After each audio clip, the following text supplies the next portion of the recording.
Hello, today I will be talking about race and racism. What is race? Race is often thought as a biology, but it is also a social construct. It is complemented. It was created by both ways. It is biological and it is also a social construct. Society creates racial categories to organize people and to distribute power, especially in the years before, like in the 19th centuries and also in the 20th centuries. Also, we have William Edward Dubois. He was the first man who got his PhD from Harvard, black man who had his PhD from Harvard. William, he described it as a double consciousness. He described it as like that the black African American, they have double consciousness. They are African and they are American, but like they are not both of them in one consciousness. They are both, like they are separated. And to explain this more in more related example, we have like in our example in our society, the Moroccans that they live abroad, especially if they are living a long time abroad. Like we find someone Moroccan living in France, he feel, especially French Moroccans, they always feel that they belong to Morocco and they are in their identity Moroccans. But when they are here, they feel that they belong to France and they are French people. So there is double consciousness of how they feel about their race. So there we have also Franz Fanon. He explained that colonial power used race to justify control and domination by Darwinism. They base their beliefs on Darwinism and many other things. That the white race is often they are the most smart and powerful and other things. We have also in the US before 1950. The society in USA, we have that they separated like black people and the white people, and until today they still have in their identity card they have races. If you are white, if you are black, or you are Asian, or you are Indian, or you are, they have it, they separated. Okay, I will be explaining this more. Race as a social construct. Race isn't fixed or biological truth. It is often shaped or changed through history or through social norms or through power structure or even through culture. And Ibn Khaldun, in his book Al-Muqaddimah, he argued that race is often changed by history and politics and social cohesion, which means العصبية القبلية, that often groups of people in villages they don't identify themselves as the same as the people which they are just next to their villages. And we see this. I will give this example. We see this more in North Africa between the Arabs and the Amazigh, which most of the time they have similar features, but physical features, but each one of them identify himself as one of his group, like the Arab or the Amazigh. And for both of them, we have the Mediterranean gene, which is all the Mediterranean. This is in the study of DNA. All the Mediterranean, they often have similar features because of their gene, and in the end, they don't identify themselves as one group, but each one of them identify himself as his race different from the other. Also, race is a social and political tool that shape privilege, also hierarchy and social identity, which comes to idea of Darwinism and eugenics. This is just new ideas, like in the late 16th century and 17th. We will be talking about this more. Race and identity. People often define themselves in a certain race, but it is deeper than this, because race, it is influenced by family, by tradition, and by culture. For family, it is more about the way we were raised, and when we see it is also like when we see our parents, how did they deal with problems and with their life, which we adopt in our subconscious. And for tradition, it is mostly about personal experiences with society and how the social system works. And for culture, it is mostly about the stories and the social norms and social practices which teach what race means in society. So the understanding of these three together, family and tradition and culture, can make us see the connection between power and identity and culture, which they are all interlinked with each other. Eugenics and social Darwinism. Eugenics is the idea that some races were naturally superior than the others, especially the white people, because Darwinism believed that the white people are the more developed race, and they are they are improved, and the black people, they are the less developed race, basing this on the color and the IQ, and that we came from monkeys. And social Darwinism misapplied Darwin theory by using the concept of the survival of the fittest, which for the European especially, they justify this justified their colonialism against the African countries and some Asian countries.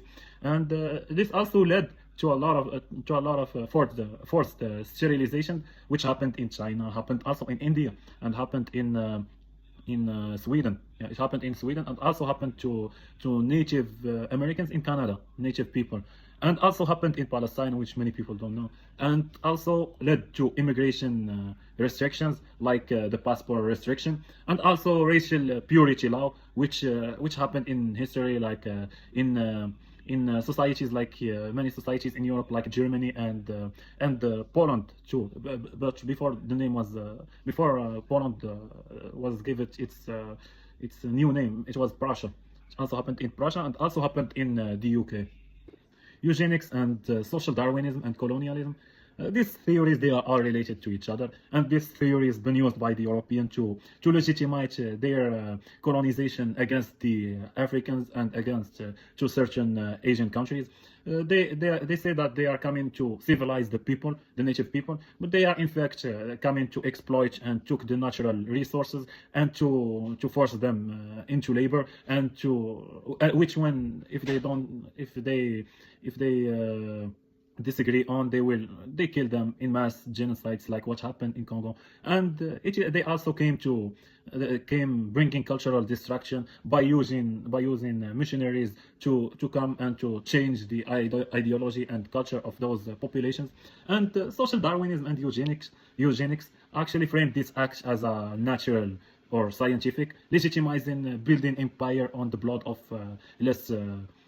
stronger races, as a natural order of survival, the survival of the fittest, which is white race supremacy. White race supremacy is the belief that white people are the superior, based on Darwinism, which, if we see, it also shaped laws and empires and culture and social systems, like in the European colonial empire, which back then we see that every country in Europe had a colony in either Africa or Asia. And we see this also in the apartheid in Sudan, which, when Sudan was divided between whites and black people, and also in the US by the Jim Crow law, which separated the black people from white people. Like in buses, we see that in the bus, the back of the bus is for black people, the front is for white people. In houses, the type of houses, like some type of big houses are for the white people, and small houses for black people. And in neighborhoods too, we see that neighborhoods are the good neighborhoods are for the white people, and the black neighborhood are for the black people. And in hospitals too, the good hospitals are for the white people, the bad hospitals for the black people. And we see also all of this beside this, and the immigration restrictions, like the passport restriction. We see the first world, after the World War II, we see that the world, it was divided between three between three, the first world, the second world, and the third world. And the first world, which is basically the winners in World War II, and Europe, which is basically on was the European and the US and Canada and some other countries, like Japan too, also considered from the first war. These countries has the power to travel everywhere. The second world countries, they have limited countries. The third world countries, like they can only travel to the third world countries, like in countries in Africa, and they have limited options, too much limited. And we can see that cultural narratives and media also help maintaining white dominance over societies, like in Hollywood and many media, also in the news. Edward Said, in his book Orientalism, he gave us he showed us the representation of the West, of the East, which is the Arab and the Muslim and the Asian societies. And he said that he argued that the West portrayed the East as exotic, irrational, primitive, inferior, which in simple words, that we have less principles, we are less rational than them, we have less ethic, we are inferior than them. And this portrayed this portrayal were never natural. They are just like as a justification to the colonial power to colonize us, that we deserve it, and that they are bringing civilization to our societies in their perception, and in their way of portraying us, that we need them, we need their colonization on us.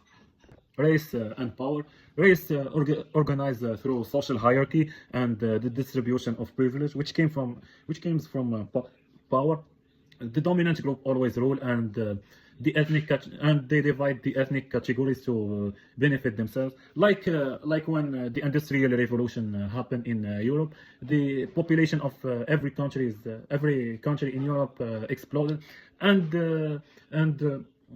to manage this population and this explosion which they had in Europe, limited the resources, they decided to come to Africa and to colonize the countries in Africa. And when they came, they had the power, because Africans have most African countries have less people than the European, except Ethiopia.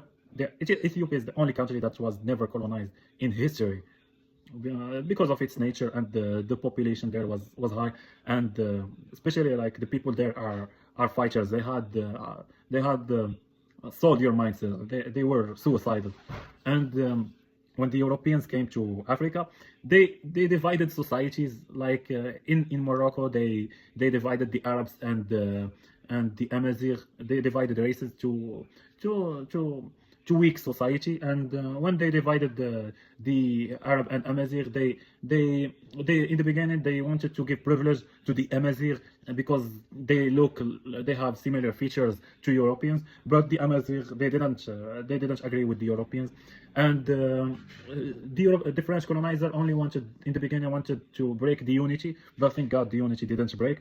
And other trick they used is they gave certain advantage to people who can understand French, and we can see these tricks. Like they used their power, like either in their numbers, or the science, or the logistics they have to control the people, to control the societies they are under. One of the examples, which is one of the major examples of the colonial violence, is the violence against the Native Americans in 1492, which was honestly, like, for me, is one of the greatest genocide in history. European labeled indigenous people as inferior, and to justify the killing, and they are doing this until today with like the Palestinian genocide by Israel, and they did it before when they came to Africa and they went to Asia, and Edward Said talked about this in his book Orientalism also. And when like, there is this charge which is shocking, honestly, and there is a lot of charts, but this one is like, it's too much, because the Native American population in 1492 was 110 million Native American, and in 1650 it is less. It is between 3 and 5, and this number, to be understand, like, it is like they genocided generations. They killed generations to have this number. They kill, like, when they enter society, they kill everyone, even to do this, like, they just, it is only the babies or the childs are left alive, and by time they mostly also kill them too. And after the genocide, like they, even in TV, until today, we see that, not today, but like in the 80s, most of the TV, they represented the Native Americans as a retard, and they are red, and they have like they are like animals. They dehumanize them, and this just show how racial ideas, like, are used to justify killing and conquering other people. And many people until today, they are still believing that America is a white country, and it is a Christian country, especially like the people that are following Donald Trump, the MAGA people, the MAGA movement. They have this belief, and they say that they bring civilization to the US and to America. They are killing 120 million person, and they are justifying it, like, even to our modern standards, and that we have social media and everything, we can still see the level of the propaganda and the brainwash that some people are still believing. Another example of the colonial violence is Congo genocide, which happened in 1906 by King Leopold. He was the king of Belgium. King Leopold wanted to exploit the Congo rare minerals like diamond. They have a lot of mine of diamond, and they also have other rare minerals like uranium. And King Leopold, when he wanted to bring the colonization, he find a resistance by the Congolese people, and he genocided, like he killed 15 million Congolese. And this is a crazy number because to understand this number, the Congo population back then was only 20 million, and when he killed 15 million, if we demonstrate this in our Moroccan society, just like someone killing 30 million. And like this type of genocide, they are often not in the media, and only few people knows about. And this shows the hypocrisy of the Western societies and the media, how they value, how there is certain value for certain people and certain narrative, and often our societies, like the Eastern societies, are represented in bad ways. Slavery, wars, and resistance leaders. Racism and oppression shaped history through slavery and wars, and oppressed communities fought to protect their dignity and to get their freedom. In the mid-centuries, last century, we have many main leader or resistance leader, like Nelson Mandela in South Africa, which he fought the apartheid in South Africa, and he spent 27 years in prison. He actually led to the dismantle of the apartheid peacefully. And we have also Malcolm X in USA, which he also encouraged black African Americans to claim their rights and resist the oppression. He was Muslim, and he also influenced the Muslim Brotherhood in USA. This group was created before Malcolm X became its leader, but Malcolm X shaped the idea of the Muslim Brotherhood, and because back then the black people communities used to be known for violence and they are aggressive. But when Malcolm X came, he used Islam for to bring the idea that all races are equals and none of us is different, which back then in the US that was something is radical to say, because of let's not forget that the power back then was by the white people, and exactly that time we had also the KKK, which they used to kill black people, and he was sadly assassinated in 1965. And both leaders, Malcolm X, Nelson Mandela, encouraged people, and they did bring leadership and organized the resistance, which led to the rights that black people have today. After the Second World War, the world was divided into three major categories. The First World, which he had the Western capitalist countries like the European countries and the America and the US and Canada. And we have the Second World, which has the communist countries like Russia, China, and North Korea and Vietnam. And we have the Third World countries, which they are the developing countries, often former colonies like Morocco and all the African countries. The Fourth World citizens often saw themselves as superior and claiming the great contributions to humanity, like the inventions and science and medicals and everything that created our modern society. And also after the Second World War, we have the passport regulations, which reinforce the hierarchy, and that white people and people from the First World, they can travel anywhere around the world. The people from the Second World, they can only travel to a limited countries, but they can travel to the First World countries. And the Third World country, they can only travel between each other, which is limited countries like African countries between each other. And institutional racism and black resistance. Inequality exists in school, policing, media, and court. American Civil War, for example, in 1861 until 1865, which we see that black Americans fought for their freedom and equality. Over 180,000 black soldiers joined the Union Army, and we see that This revolution was inspired from Haiti revolution because Haiti was the first colony of slavery that they get their freedom, and Haiti was colonized, was a colony of France, and we see how they influenced each other, and their resistance demonstrate that people can actively challenge systemic operation. And after the US, we see that the oppression of black people ended. Actually, even Africa, many countries got their independence after this, especially after the Second World War. For conclusion, race is socially created but has real-life consequences. Eugenics, social Darwinism, white supremacy, and Orientalism shaped modern racism. Colonial violence and black resistance show both the harm of racial hierarchies and the power of organized resistance. Cultural studies help analyze representation, identity, and power, giving tools to challenge inequality.